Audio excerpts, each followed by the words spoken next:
दोस्तों, सुंदर वन में ठंड दस्तक दे रही थी। सभी जानवर आने वाले कठिन मौसम के लिए तैयारी करने में लगे हुए थे। सुगरी चिड़िया भी उनमें से एक थी।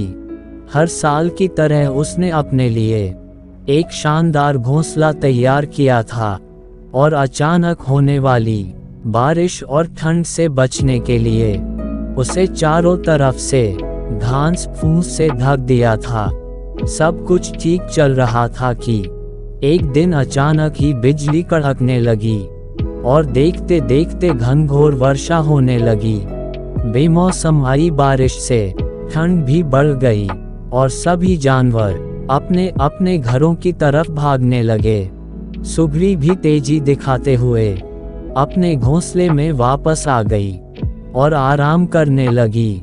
उसे आए अभी कुछ ही वक्त बीता था कि एक बंदर खुद को बचाने के लिए पेड़ के नीचे आ पहुंचा। सुगरी ने बंदर को देखते ही कहा, तुम इतने होशियार बने फिरते हो, तो भला ऐसे मौसम से बचने के लिए घर क्यों नहीं बनाया? ये सुनकर बंदर को गुस्सा आया, लेकिन वह चुप ही रहा और पेड़ की आड़ में खुद को बचाने का प्रयास करने लगा। थोड़ी देर शांत रहने के बाद सुगरी फिर बोली, पूरी गर्मी इधर उधर आलस में बिता दी। अच्छा होता अपने लिए एक घर बना लेते। ये सुन बंदर ने गुस्से में कहा, तुम अपने से मतलब रखो, मेरी चिंता छोड़ दो। सुगरी शांत हो गई।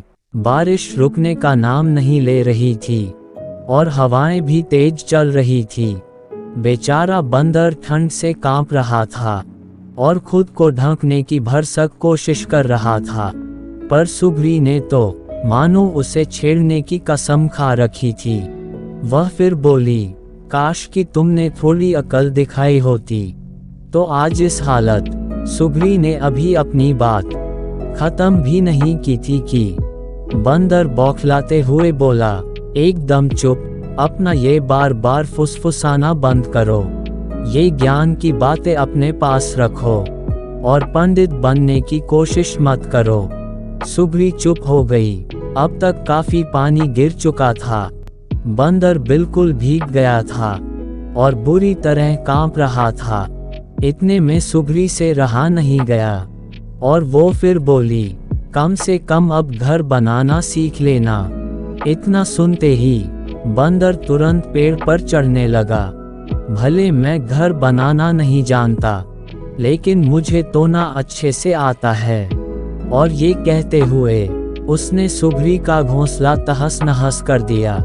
अब सुगरी भी बंदर की तरह बेघर हो चुकी थी और ठंड से कांप रही थी। दोस्तों, ऐसा बहुत बार होता है कि लोग मुसीबत में पड़े व्यक्ति की मदद करने की बजाय उसे दुनिया भर की नसीहत देने लगते हैं। वयस्क होने के नाते हर कोई अपनी स्थिति के लिए खुद जिम्मेदार है।